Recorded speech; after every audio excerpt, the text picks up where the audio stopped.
Good morning, lesbians! See you on TRS.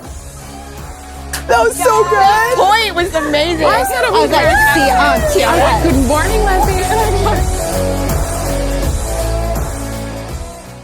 lesbians. Welcome back to the recap show. We are coming at you hot with a new segment that may or may not stick. You tell us. This is called Confessions of. And it was inspired by the process of trying to prepare for a Pride episode. And we were taking our job very seriously because we love this show and we want to do a good job for you. So it's June. We're here. We're ready to celebrate. And we were trying to find the gay things that we love, the music, the food, the restaurants, to be able to share with you in a starting 11, all the gay things in the community that we participate in. But we ran into a small snafu. We're bad gays. And we don't know anything about gay culture, gay community, or how to be a good lesbian. So it was an upsetting turn of events that led us here to this chair, because for me, my rule of gayhood is, and lesbianism, is that you just get to be true to yourself. And then here I was studying the Encyclopedia of Lesbianism. And I didn't know a thing on it. I texted my older sister, who is married to a woman, and I said, what gay things are you into? And she said, I'm not into anything trendy. I'm a grandma gay. Yeah, but she is a good grandma gay. She said she is a good grandma gay. Yeah. And then she gave me a list of things. I knew nothing. Yeah.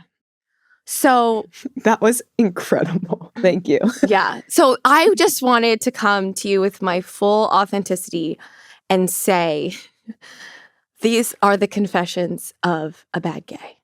Okay. I think we can work with this. Thank you for being honest. I think you're open. You're very curious. So that sounds like a good gay.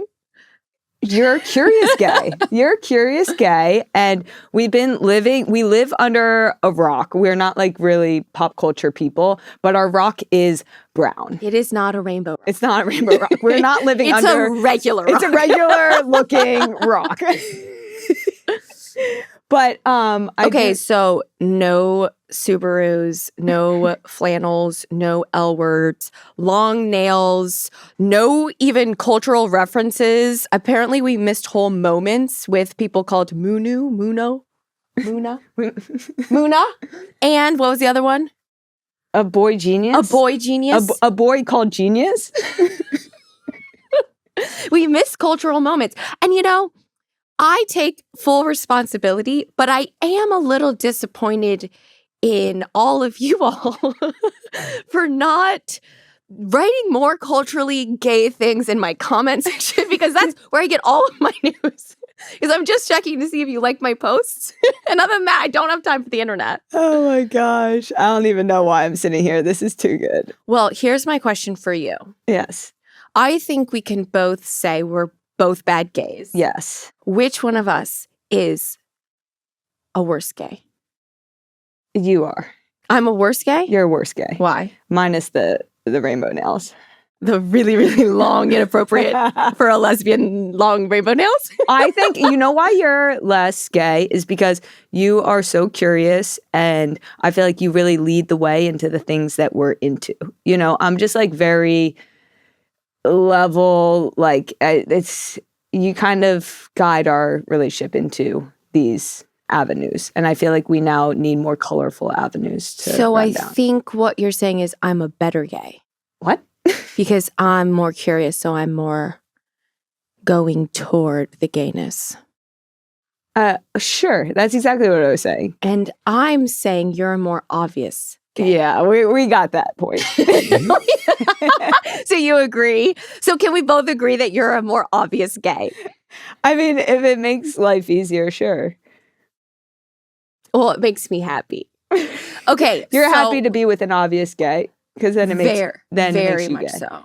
That does make me gay. Wow, we're getting more gay As we sit here and do the recap show. Okay, so here's the beginning and end of this. Being gay to me is like yoga class. There's no right or wrong. You just show up on your mat and then you've done the work. So here we are. We are gay.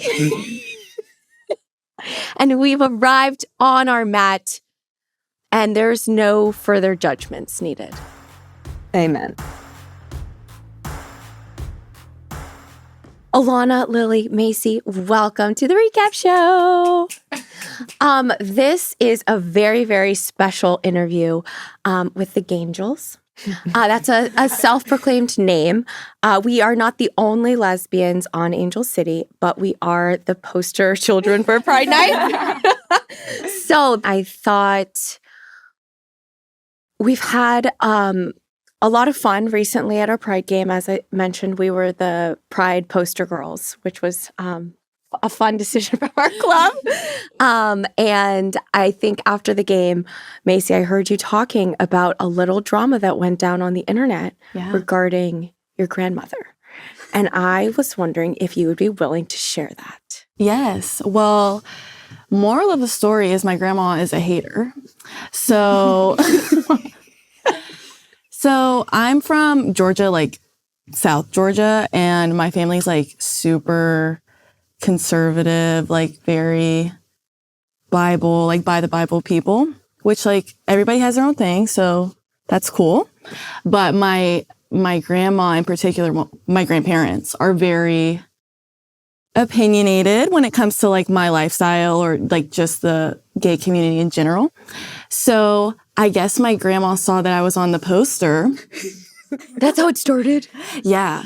So, yeah. The poster. Yeah. So, backstory to this, like they know that I'm gay, but it's kind of like unspoken. So we just like don't touch on it. And then my grandma will be like, Macey, I met this boy at church and he's perfect for you. She's like, you just haven't met the right one. I'm like, okay, I'll keep that in my back pocket.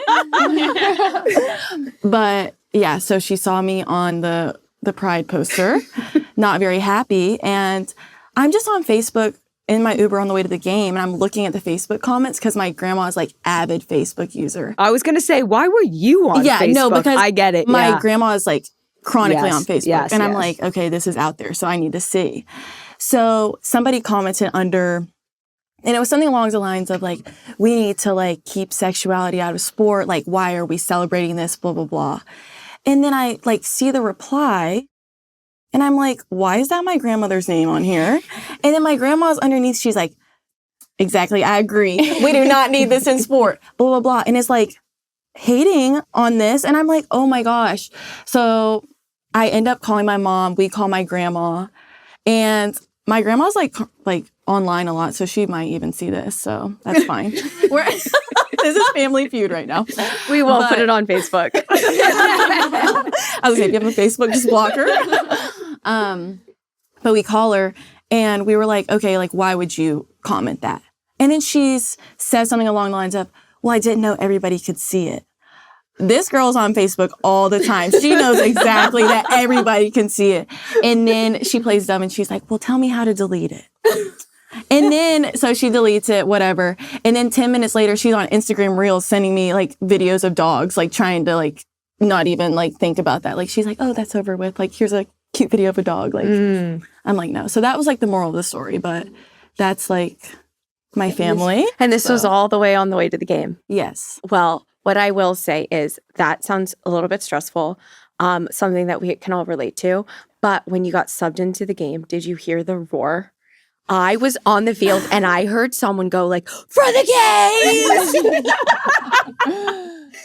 gays! So I feel like, everyone, this group, everyone has a really unique background, which is why I think it is awesome to have things that are commonalities and then our different backgrounds.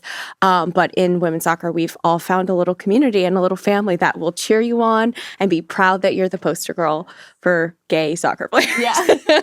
I think one of like the most unique parts about a locker room, and my kind of understanding of the locker room has evolved like through my own journey, are kind of like rooted in the storytelling of that, where everybody has that shared experience. Like everybody has the grandma that went on Facebook and like wrote some kind of comment that was trying to get you with the church boy, and I think that one of the most like, it is a safe space. And I think that locker room kind of extends to the fans and to the community. And I feel like having these shared conversations is what makes women's sports and in the women's soccer community so special.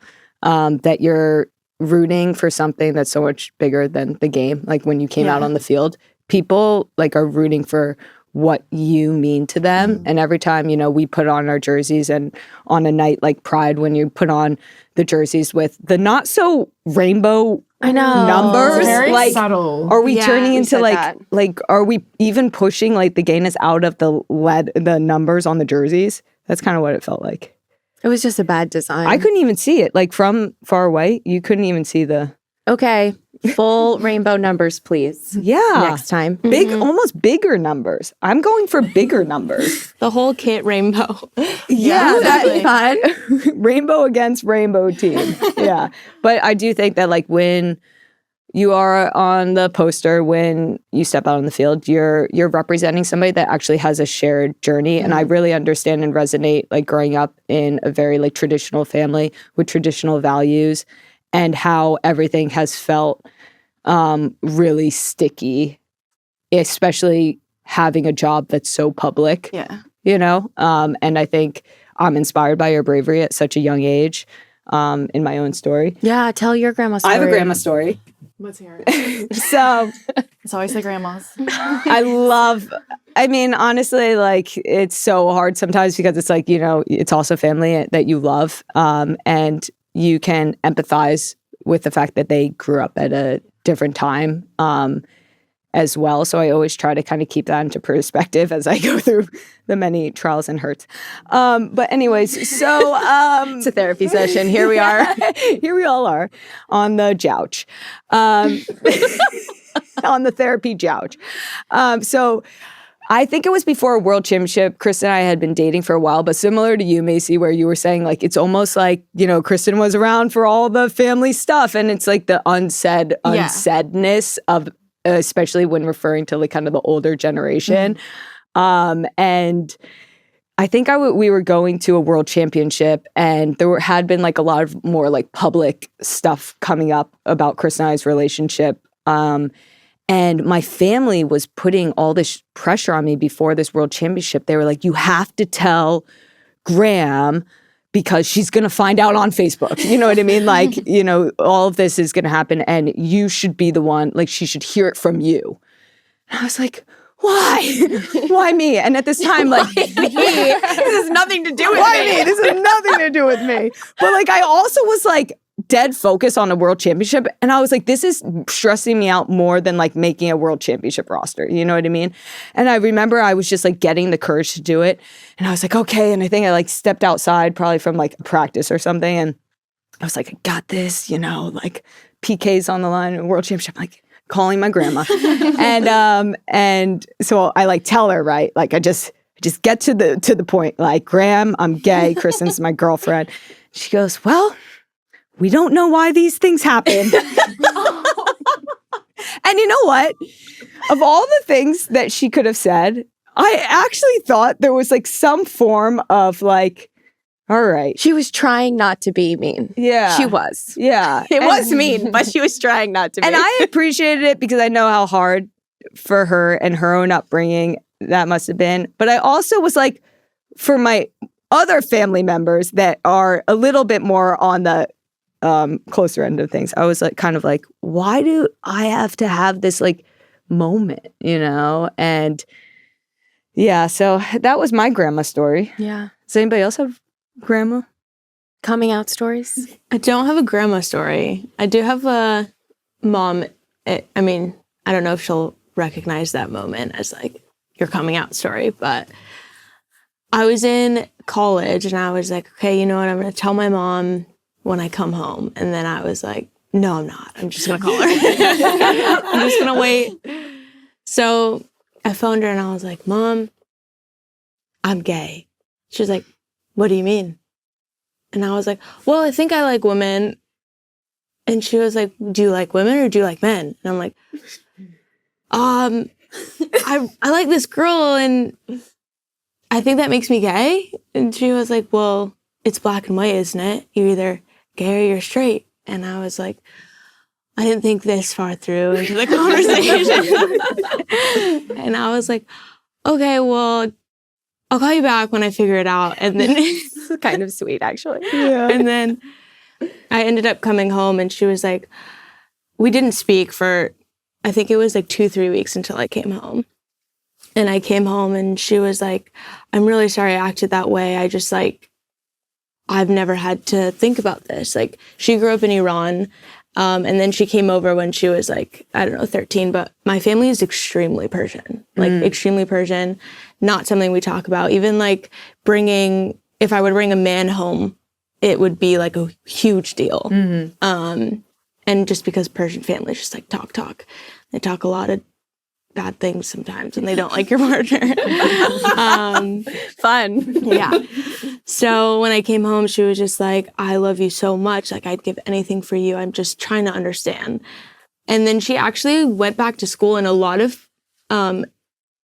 adults in her class were gay and she heard a lot of their stories. And like, she's still now learning, but like, she was so receptive when she found out that I was gay. But at first she was like, it can't be. It's you're either straight or you're gay, or you just like women or you just like men. And I was like, I just like this person. Like, just give me a break. And I mean, that's how I am in life. I'm just like, I'm gonna just go with this with like right now. But yeah, she was very headstrong. Honestly, it's kind of awesome. She went back to school Yeah.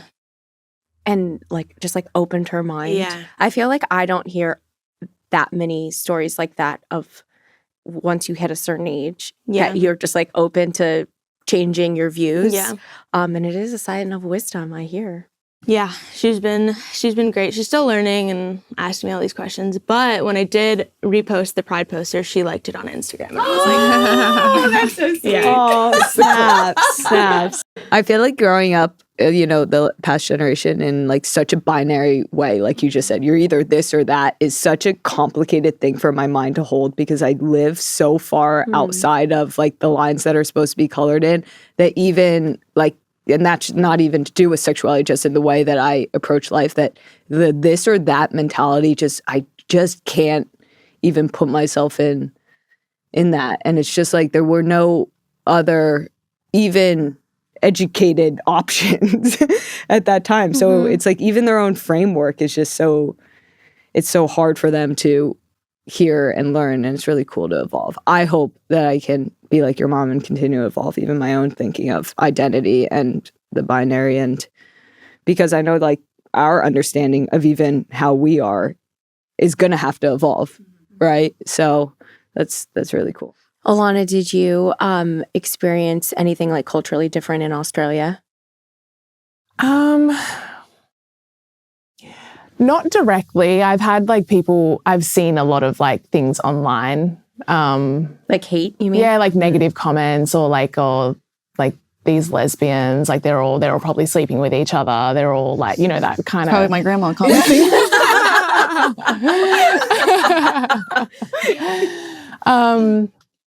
Yeah, I feel lucky in a sense that I don't think if it's been said to me, I haven't heard it, but my sort of like coming out story was I was like super nervous, like you said, when you had to call I was like, I just don't want to do this. And I knew I had to like tell my mum because I was like dating someone at the time. And I thought, she's going to see us together. Like, or I want to be around her and I want to like, but I had like one conversation. I spoke with my mum and I said, I just want to let you know because like, I'm going to be seeing her a lot and like we're kind of together.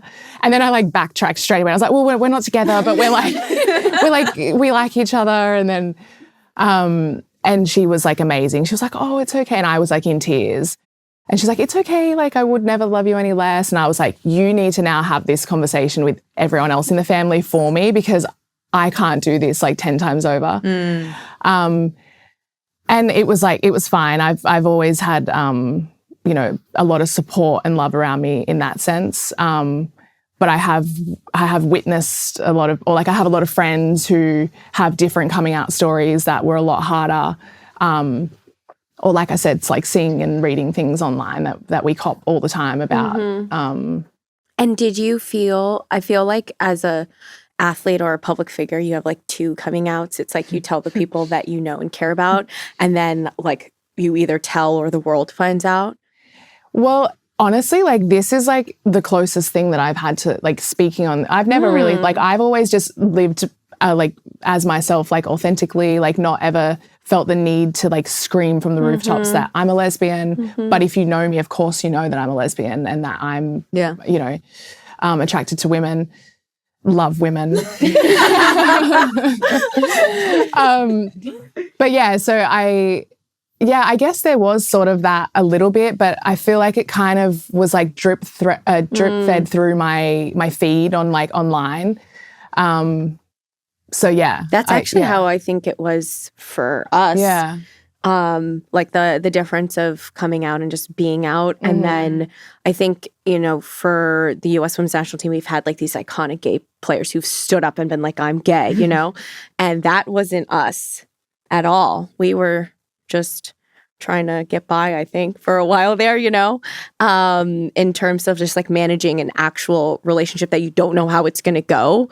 And everyone from the outside world trying to like, I don't know, solve the mystery. And then like one day we just found ourselves sitting here doing a Gayngels episode. Like, you know what I mean? Like it just kind of got here. Yeah, but I do think it's like the one thing about women's sports that for a long time it felt like taboo. Like we don't talk about that. Like even like keep sexuality like out of sports. Because for men's sports, which has been kind of the, you know, example to us, they absolutely keep sexuality out of sports. I think people are like, oh, like that doesn't exist in men's sports, which we all know it really does exist. And it's pretty sad to see it be so not accepted.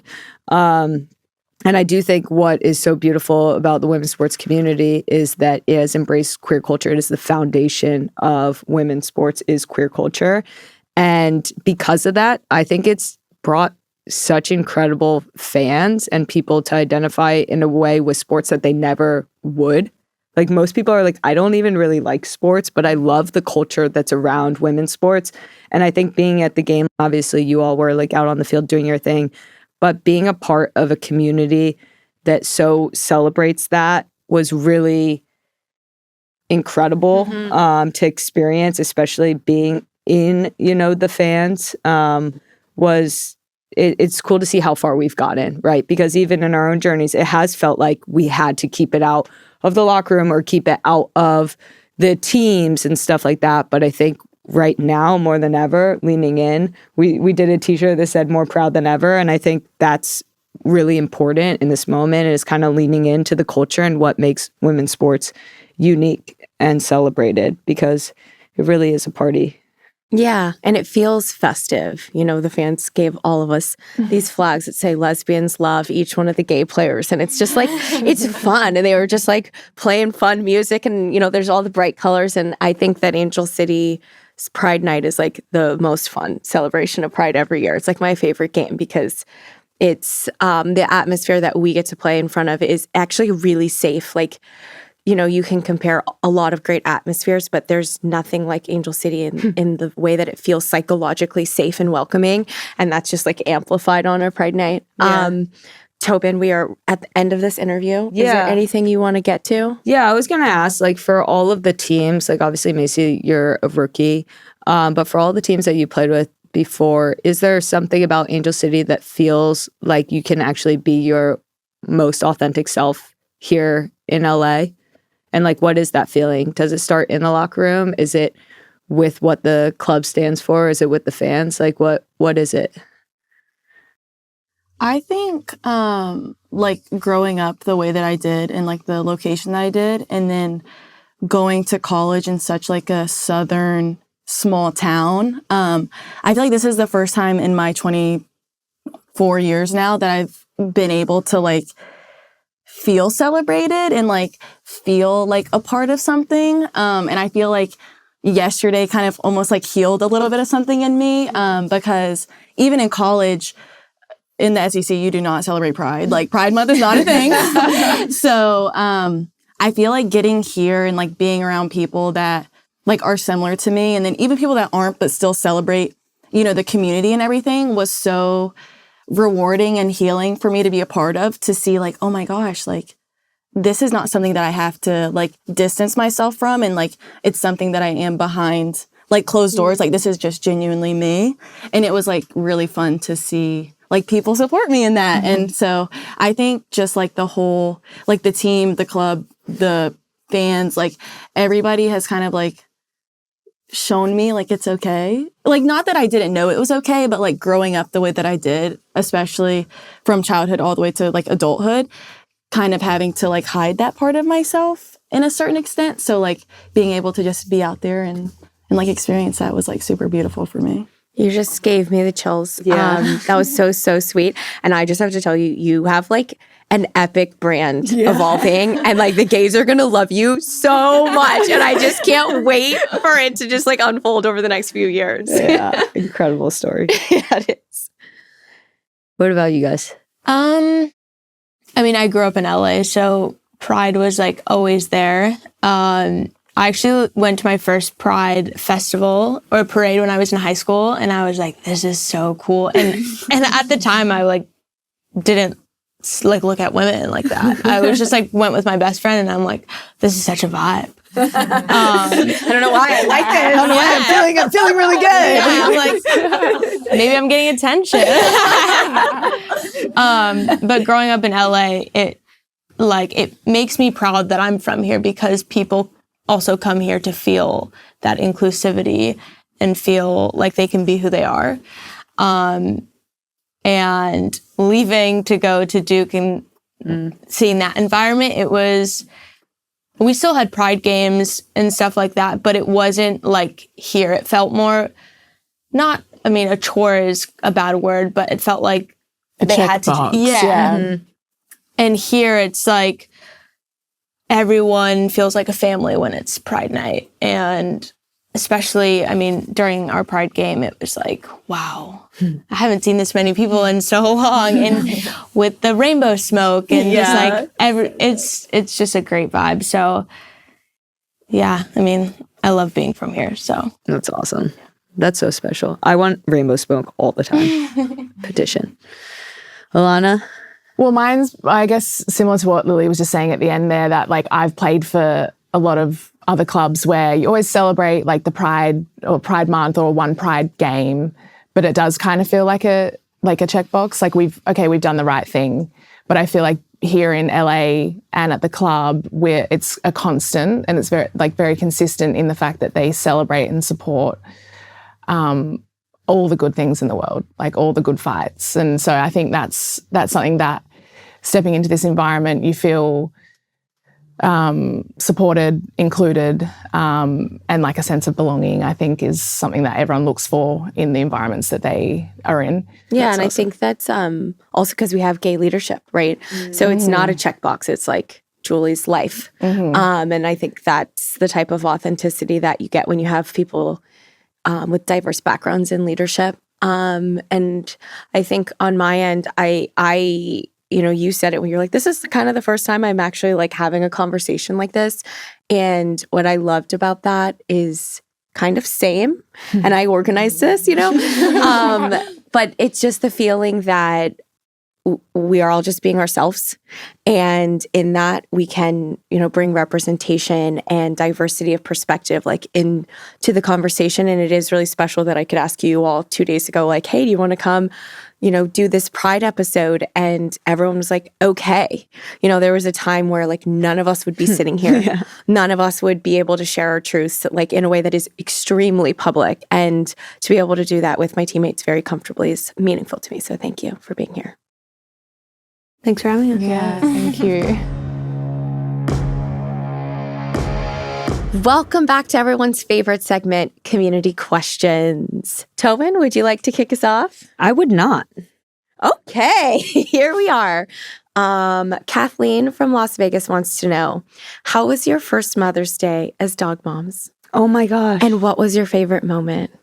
Oh, Kathleen. She just knows what I want to talk about. I thought I'd start you off with a softie. I didn't even listen to the second half of the question. I'm very good at that. The first half, it was really meaningful to have a first Mother's Day together. Bob gave me a lot of awesome gifts, lots of kisses and snuggles and long walks. Oh, what a good pup. I think that was the first day we brought Bob to the beach.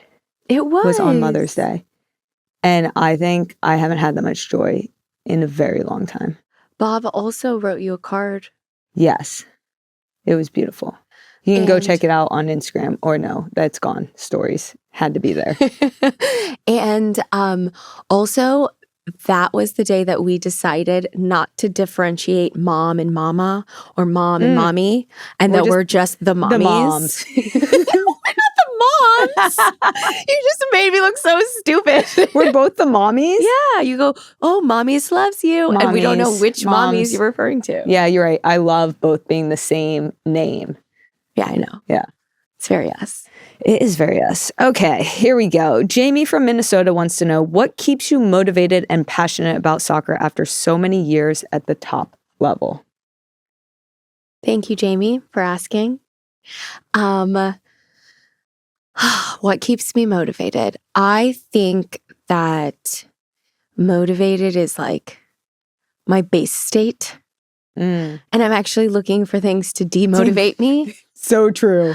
I don't know if this is going to land well, but I'm going to be honest. I think anxiety motivates me. I think like that relentless need to be the best and to be at the top and to stay at the top is just so motivating. That's why it's like, that's my base state. Yeah. Is like push, win, win, win, sacrifice, run till you're sick, be better than everybody.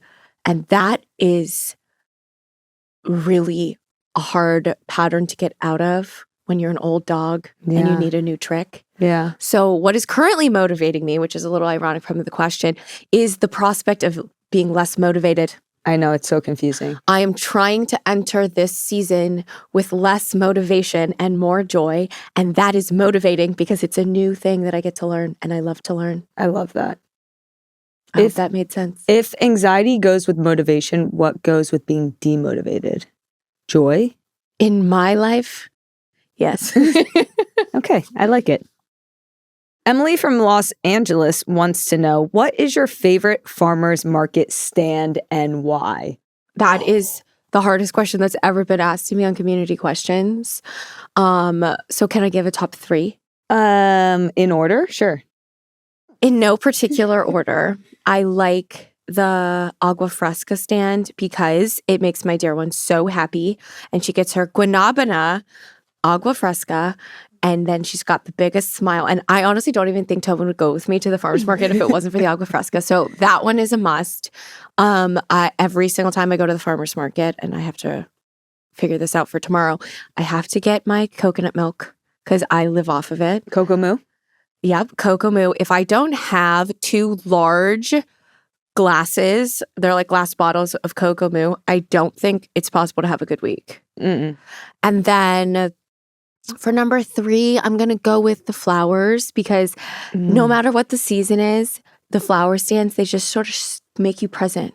You're like, oh, it's winter. And then they have these like branches with like little white sprigs. And then it's like spring and everything's like orange and yellow. And you usually try to not let me buy flowers Yeah, they're so expensive. and they die very quickly, but we get them anyways. Okay, Jamie from Minnesota wants to know, what's the most memorable interaction you've had with a fan? Oh my goodness. Well, I've had a lot of interactions with fans. Some of my favorite include one, a long time ago, a fan made me like a keychain of myself. And I love keychains. Like I love bag accessories. Oh, So wow. Is this a that plug? was really big into, yeah, that is a plug. Make Tobin a keychain And then- of herself. And then of myself and maybe Bob. Anything else that you might like? Yes. Most recently, I got a Arsenal jersey for next year's kit with Bob that somebody literally went to the Emirates and bought a baby kit for Bob and put Bob 40 on it. And I was so excited to come home to see you, of course, but to put the jersey on Bob. Which was really shocking because she has a no clothes on dogs rule, but she broke it. And Bob loved it. I'm going to also say that I have a memorable interaction with a fan for you. Oh. And it's the kid named Tobin in Portland. Oh my gosh. Thank you so much for saying this. So there was a little boy in Portland that was named after me after, I want to say, maybe the 2015 World Cup or something, or 2011. You met the mom when he was in her stomach. Yeah, I'm pretty sure I met the mom when she was about to have baby Tobin. And then I met baby Tobin. And these were all at the like yearly season ticket holder events.